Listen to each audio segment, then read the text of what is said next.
বিচারের কাঠগড়ায় হাসিনা, আওয়ামীর ডাকে লকডাউন বাংলাদেশে। লকডাউন, আগুন, বিক্ষোভে ফের উত্তপ্ত বাংলাদেশ। 17ই নভেম্বর রায় ঘোষণা। মানবতা বিরোধী অপরাধ মামলাকে কেন্দ্র করে দিনভর টান টান উত্তেজনা ওপার বাংলায়।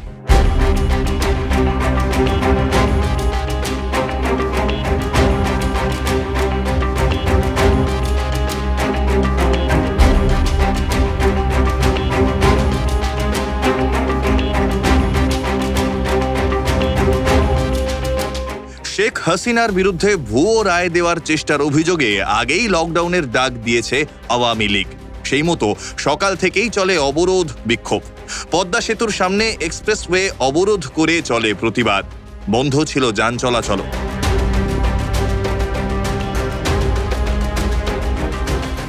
তার রাষ্ট্র পরিচালনার কোনো যোগ্যতাই নাই, চরম একটা অপদার্থ। আজকে অর্থনৈতিকভাবে, সামাজিকভাবে, সাংস্কৃতিকভাবে সবভাবে দেশটা ধ্বংস করছে।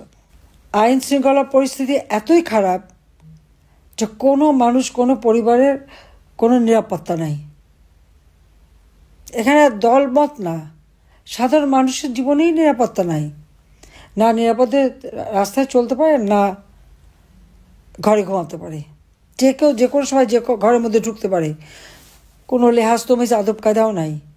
আজকে কি দুর্ভাগ্য আমাদের যে যারা আমার স্বাধীনতা সার্বভৌমত্ব রক্ষা করবে সেই সেনাবাহিনীর সদস্যদের পর্যন্ত আইসিটিতে তাদের মামলা হয়।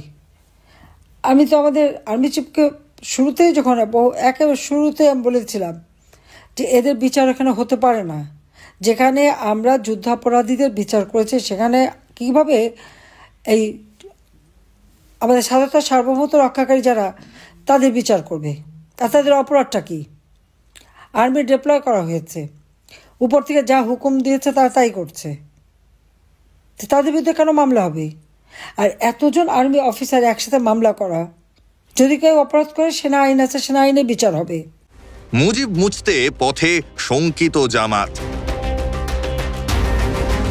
অশান্তি এড়াতে ট্রাইব্যুনাল চত্বরে ছিল কড়া নিরাপত্তা ব্যবস্থা। জামাত আওয়ামী লীগ সমর্থকদের রুখতে পাল্টা বিক্ষোভ দেখায় জামাত ও ইসলামী ছাত্র শিবিরের নেতাকর্মীরাও।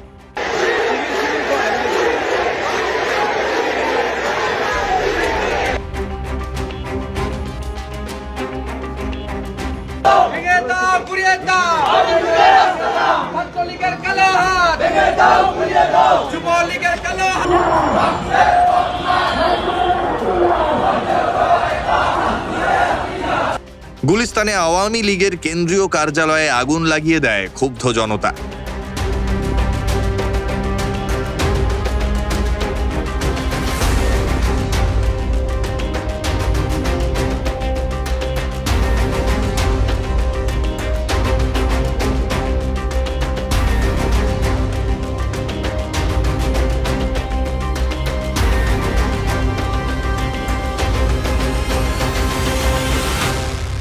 এর মধ্যেই সামনে আসে আন্তর্জাতিক অপরাধ ট্রাইব্যুনালের রায়।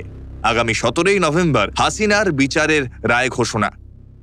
ট্রাইব্যুনালের সকল জাজেসবৃন্দকে আমি ধন্যবাদ জানাই যে তারা অতি কষ্ট করে এই মামলাটা সাক্ষী জবানবন্দি জেরা সমস্ত কিছু সমাপ্ত করেছেন এবং তৎপরবর্তীতে রায়ের জন্য দিন ধার্য করেছেন। এই জন্য তাদেরকে আমার ধন্যবাদ। আর কেন আমি প্রত্যাশা করি সেটা বিভিন্ন সময় আমি বলেছি। আমি মনে করি যে আমার সাক্ষীর যে সমস্ত জবানবন্দি হয়েছে তার প্রেক্ষাপটে সকল জেরা হয়েছে, জেরার প্রেক্ষাপটে বিভিন্ন সময়ে বিভিন্ন সাক্ষীদের কাছ থেকে আমি বিভিন্ন রকমের গুরুত্বপূর্ণ বেশ কিছু তথ্য সাক্ষীর মাধ্যমে আনতে সক্ষম হয়েছি। সব কিছু মিলিয়ে দালিলিক সাক্ষ্য সেসব জায়গায় আমি কন্ট্রোভার্সি ক্রিয়েট করার চেষ্টা করেছি এবং বিভিন্ন সময় দালিলিক সাক্ষীর উপরেও কন্ট্রোভার্সি ক্রিয়েট হয়েছে বলে আমি বিশ্বাস করি। সবকিছু মিলে আমি বিশ্বাস করি আমার আসামিদ্বয় খালাস পাবে।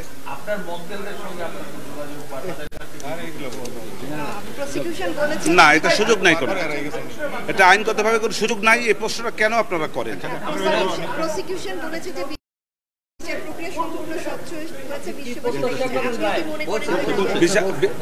বিচার প্রক্রিয়া আমার দেখা মতে কোনো অস্বচ্ছতা আমি দেখি নাই, কারণ আমাকে কেউ কোনো রকমের ইন্টারাপ্ট করে নাই, এটা আমি বলতে পারবো। আর এছাড়া কোনো অস্বচ্ছতা আছে কিনা তা আমার জানা নাই। এই মামলাটির রায় ঘোষণার জন্য আগামী 17ই নভেম্বর সোমবার দিন নির্ধারিত করেছেন। ইনশাল্লাহ আগামী 17ই নভেম্বর সোমবার এই মামলাটির রায় ঘোষিত হবে। আমরা অঙ্গীকার করেছিলাম যে যারাই বাংলাদেশে যত শক্তিশালী হোক না কেন, যদি কেউ অপরাধ করে, মানবতা বিরোধী অপরাধ করে, তাদেরকে সঠিক পন্থায় বিচারের মুখোমুখি করা হবে এবং তাদের আইন অনুযায়ী যে প্রাপ্য সেটা তাদেরকে বুঝিয়ে দেওয়া হবে।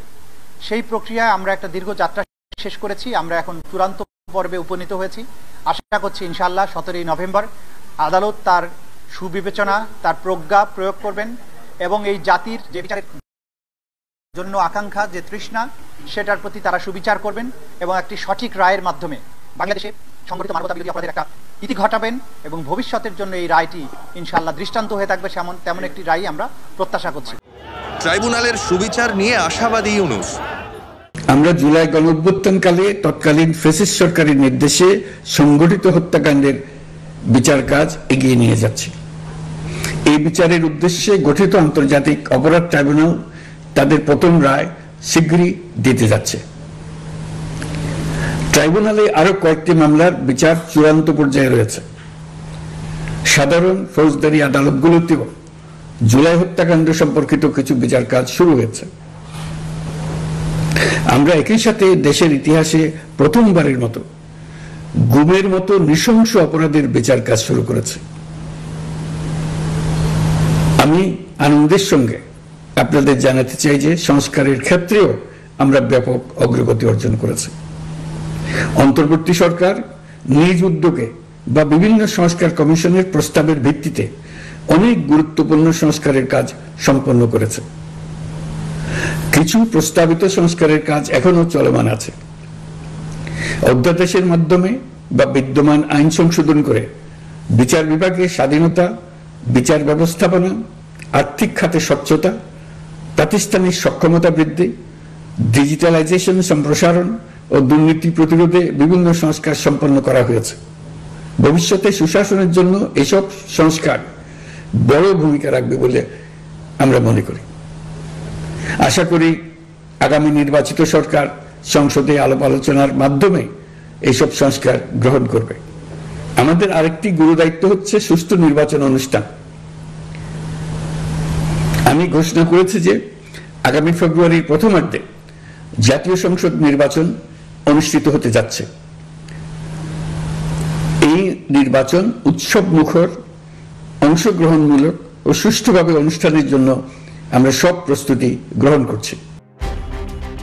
লকডাউন কর্মসূচির আগের রাতে ঢাকা সহ 4 জেলায় আগুন লাগানোর ঘটনা ঘটে। Bureau report, সংবাদপ্রতিদিন.in।